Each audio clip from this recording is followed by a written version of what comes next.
Radio Pays, nous sommes avec Thibaut Lechavega depuis la CTG, la collectivité territoriale. L'objectif, c'est le nouveau plan de financement des fonds européens pour la période allant jusqu'à 2029. Si je ne me trompe pas, vous allez nous préciser, Thibaut Lechavega, quels sont les enjeux et quel est l'objet de cette visite? En fait, c'est de la Commission européenne, pas du Parlement. Et l'objectif, c'est d'abord de faire un point d'étape sur la consommation des fonds européens, de savoir où est-ce qu'on en est de la programmation actuelle qui va arriver à la fin, à la fin de cette année, puisqu'on passera dans une prochaine programmation à partir de janvier, de voir comment est-ce qu'on consomme les fonds, est-ce qu'on sera en capacité de consommer tous nos fonds, et est-ce qu'on sera en capacité d'atteindre nos objectifs, les objectifs que nous étions fixés, la collectivité territoriale de Guyane, avec l'État et la Commission européenne en 2014. 2014-2020, l'enveloppe, elle était de combien et vous espérez combien pour cette période 2021-2029? Alors, grosso modo, sur toute la période, ça sera 750 millions d'euros qui auront été investis par l'Europe en Guyane. Et en fait, on n'espère pas, on sait déjà à peu près combien on aura pour la prochaine programmation. Si on compte toutes les enveloppes, on sera à grosso modo 800-850 millions d'euros, soit une belle augmentation.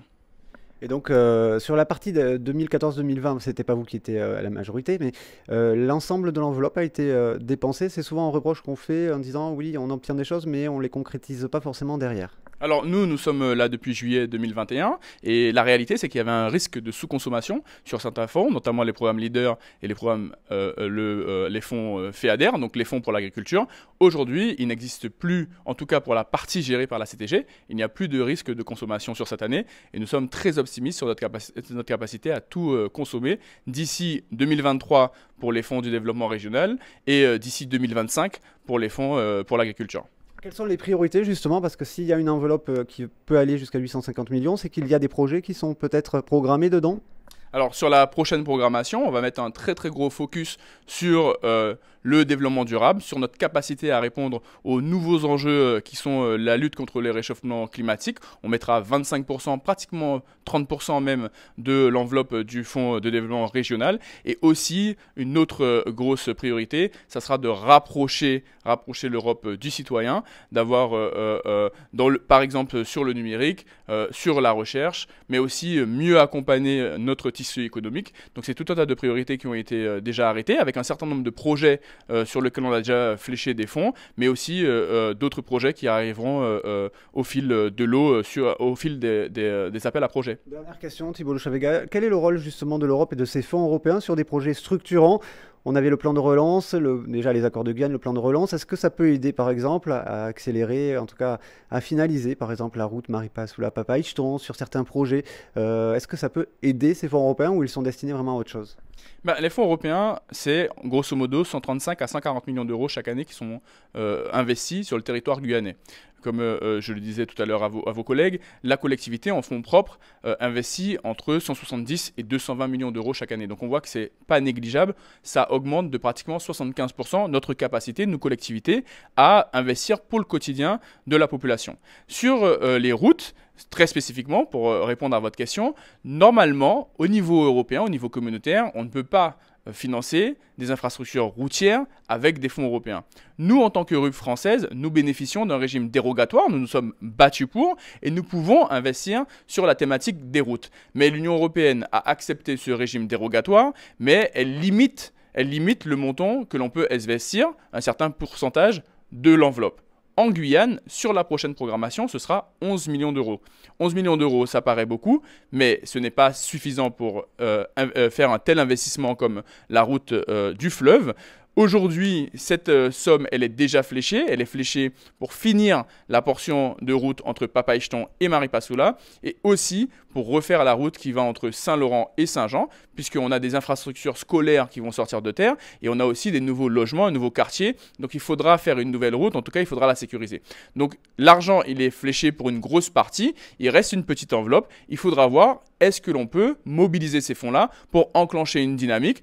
Aujourd'hui, on parle avec le président de la CTG, avec les élus qui sont concernés sur pourquoi pas financer des études, parce qu'aujourd'hui, on sait grosso modo ce que ça va nous coûter, mais on n'a pas d'études précises pour savoir combien va nous coûter cet investissement. Donc, pourquoi pas enclencher la dynamique? Et à ce moment-là, on pourra enclencher une nouvelle phase de négociation avec la Commission européenne. Mais ce qu'il faut bien comprendre, il ne faut pas focaliser la question de la route du fleuve sur la question des fonds européens. Parce que les fonds européens, c'est un fonds, mais ce n'est pas les seules sources de financement. Nous allons bientôt rentrer dans une nouvelle phase de négociation avec l'État dans le cadre du nouveau contrat de convergence. Donc ça sera un contrat qui va être signé entre l'État, la collectivité, mais aussi les EPCI. Et dans le cadre de ce contrat, il faudra voir comment est-ce qu'on peut aller chercher des sources de financement. Donc les fonds européens, ce sont des fonds qui viennent sur la question spécifique des infrastructures routières en appui, puisque ces fonds-là sont limités, mais ça ne veut pas dire que le projet ne va pas se faire et qu'il ne faut pas réfléchir à comment on va trouver des sources de financement. Merci beaucoup Thibault Le Chavega. Radio Pays, nous sommes avec Jordi Torrebadella, le chef des projets FEDER, Fonds européen de développement économique régional pour la France. Bonjour à vous. Bonjour. Vous avez, comment s'est passé ce déplacement et qu'est-ce que vous avez pu voir justement et qu'est-ce que ça vous laisse présager pour l'avenir, pour l'attribution des nouveaux fonds européens? Très bien. Donc, on a eu l'occasion d'échanger avec l'autorité de gestion d'abord, le CTG, et ensuite on a passé 2 journées complètes à visiter des projets dans l'ouest du pays, notamment dans les communes de Saint-Laurent-de-Maroni, à Mana et d'autres encore. Et voilà, on a pu voir les résultats concrets des projets que nous cofinançons dans les domaines sociaux, des infrastructures, des écoles, etc., encore des PME, voilà. Est-ce que vous êtes satisfait, Jordi Torrebadella, de la gestion des fonds européens ici en Guyane? On n'était pas seulement satisfait, mais un peu impressionné de la qualité de l'organisation, de la gestion même des fonds et bien sûr de la mise en œuvre, hein, ce qui compte finalement. Oui. En ce qui concerne le programme 2014-2020, qui sont en train de se finaliser, en fait, il y a du temps encore pour dépenser jusqu'à la fin de l'année prochaine, 2023. Il y a un tout petit retard sur certains axes, comme partout dans d'autres régions, pas seulement ici en Guyane, mais nous sommes confiants que ça va se faire parce que les mesures nécessaires ont été adoptées.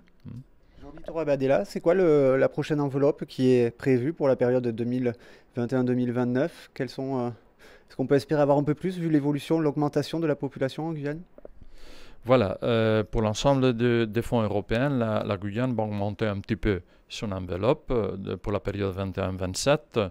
Les programmes sont en train d'être finalisés. On est aux derniers échanges techniques, disons, ces jours, et on compte adopter tous les programmes avant la fin de l'année. Et il y aura bien sûr un acte formel de lancement avec tous les partenaires, les potentiels bénéficiaires, ici, je crois, le mois de janvier. D'accord. Quand ça sera finalisé, après, il restera donc 6 ans, un peu plus de 6 ans pour vraiment mettre en place ces projets?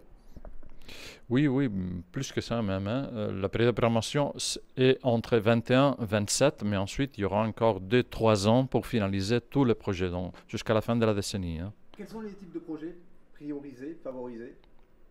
C'est plus de l'économique, du touristique, du développement durable, du structurel? Tout d'abord, il y a 2 grandes priorités au niveau européen pour toute la région de l'Europe, qui est la transition écologique ou énergétique, bien entendu, la transition verte et la transition numérique, l'innovation. Ça, c'est un peu partout en Europe.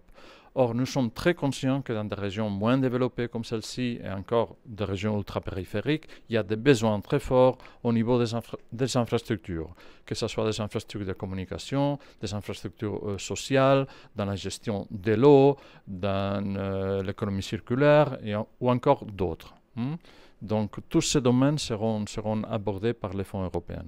Merci beaucoup, Jordi Torrebadella, donc chef de projet des fonds européens de développement économique régional, FEDER, pour la France et de passage en Guyane donc pendant une semaine. Merci à vous, à bientôt.